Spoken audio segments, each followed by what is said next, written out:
Hi, I'm Brandon with 3D Robotics, and we're going to go over the assembly of your X8-M. In the box, you're going to get transmitter, instructions, battery gear, charger, SD card, all the gear that goes with your radio, your X8-M, charger for the handset, camera case, camera, battery, and 8 propellers, 3DR radio. So your X8-M is going to come basically assembled and ready to go. You really just have to fold out the legs and put the propellers on and do a couple checks. So I'm going to start by folding out the legs. You can see that it's all folded back nice like this. Fold these legs forward. So on the bottom you'll see 4 thumb screws, 1, 2, 3, 4, and that's for holding each of the legs, and it makes it really easy to take the legs and fold them back and put it back in the case when you're done flying. So I'm going to remove the first thumb screw, pop the screw out, slide the arm into position, kind of eyeball the hole, place the screw back in. Sometimes you have to jiggle it around a little bit to get the screw to go all the way down in. Hear it pop into place, and then put the thumb screw back on. The legs are already fairly tight, so the thumb screw is really just holding it in place so you don't have to crank down on it beyond hand tight. We'll get the second leg here. No particular order. You just want to have them all forward and in the locked position.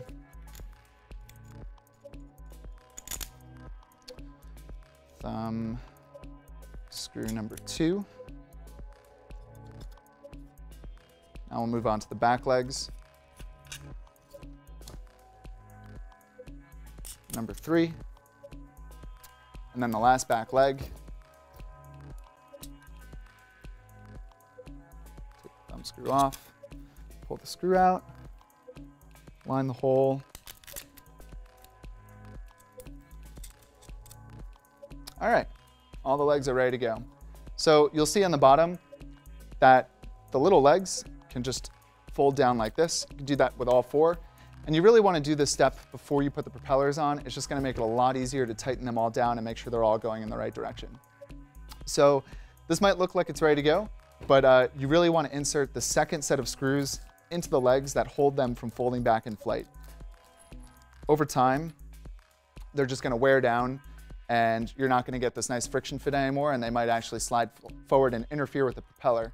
So fold it down, insert the screw that you get in the separate bag into the hole, put the nut on, put it down, do this for the other 3 legs, and tighten them all down with a screwdriver and holding the nut with a wrench.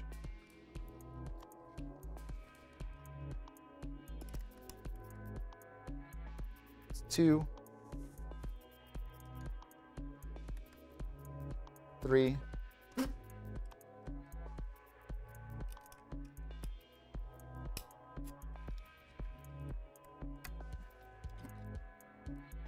4. All right, the legs are down, the arms are out. It's all assembled and ready to go, ready to put the propellers on. So we've got 8 propellers here. Half of them are pushers and half of them are regular orientation. Now, if you see on each of the motors, we've got the little blue attached sticker. So I'm going to pull off the front right motor here. And this says attach SF prop. So I'll pull out one of the SF props. Collet is already inserted on the prop. Unscrew the cone. Every propeller has numbers on it that describe the diameter and the pitch. This is an 1147 SF. And you always want to put these on with the numbers facing up to the sky. Put this guy on. Some of these are a little tight, and you're actually going to need the cone to tighten it down all the way to the bottom of the shaft. You'll notice in the cone, there's a little hole in the top. You can use anything. You can use the attached Allen key, and you just crank down on it until the prop is on tight.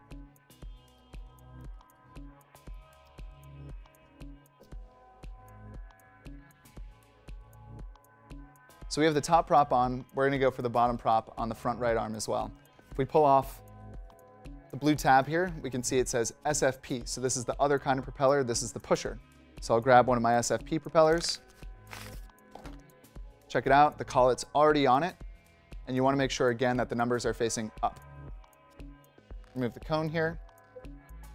Some of the cones might be on tight, so you need to remove it with the wrench.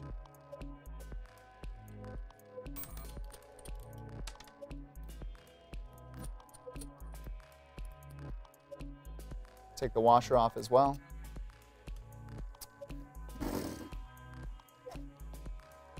Place the propeller on, numbers facing up. Kind of shimmy it on there.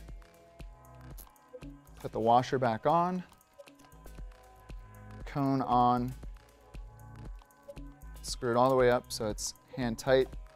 And then again, take the tool that you're using and tighten it. It helps if you kind of hold down the shaft of the propeller because the propeller itself is tight.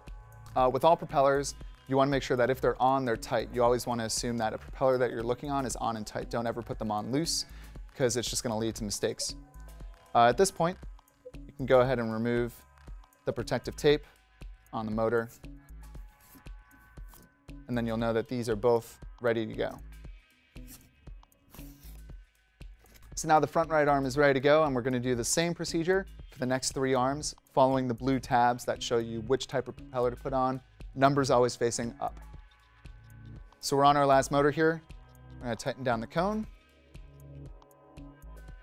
Make sure it's good and snug. Take the tape off.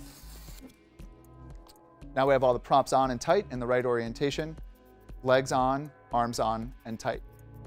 So now that all the propellers are on, we can put the camera case on. The camera case has this latching mechanism. We can open it up and put the camera inside. We'll leave that till after the camera case is attached to the aircraft. So looking at the bottom of the aircraft, we have the thumb screw on the vibration mount. We'll take that off.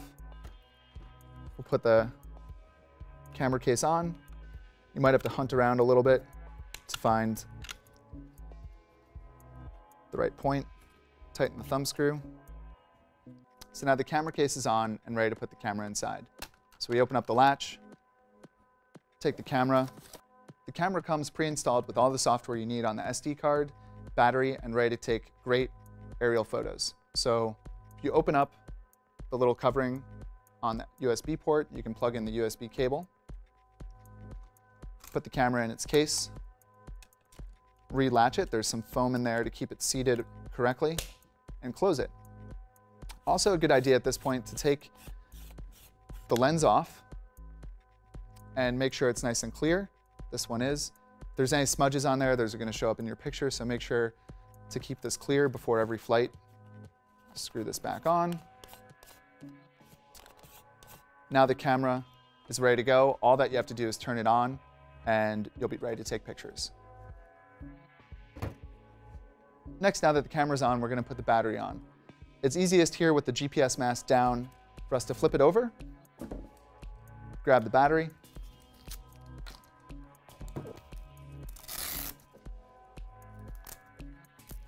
undo the Velcro straps.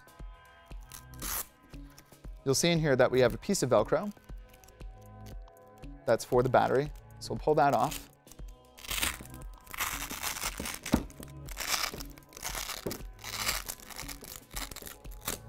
We can go ahead and stick that on the battery at this point.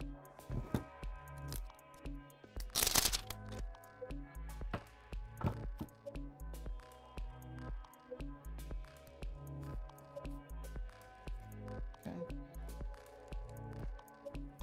Put the battery under the straps.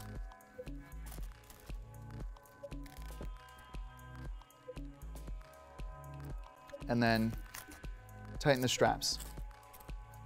You might want to, at this point, put the straps on a little bit loose. Take the aircraft, just hold it like this to check the center of gravity to make sure it's balanced. So that looks pretty balanced to me. I'm holding it right in the middle and it's not tipping too far forward or too far back. So this is in the right spot. So I'm going to go ahead, tighten it down. 1, 2, 3 straps. Leave the battery unplugged. Flip it over. Now we'll flip the GPS mast up, and this aircraft's ready to go. We'll see you in the next video.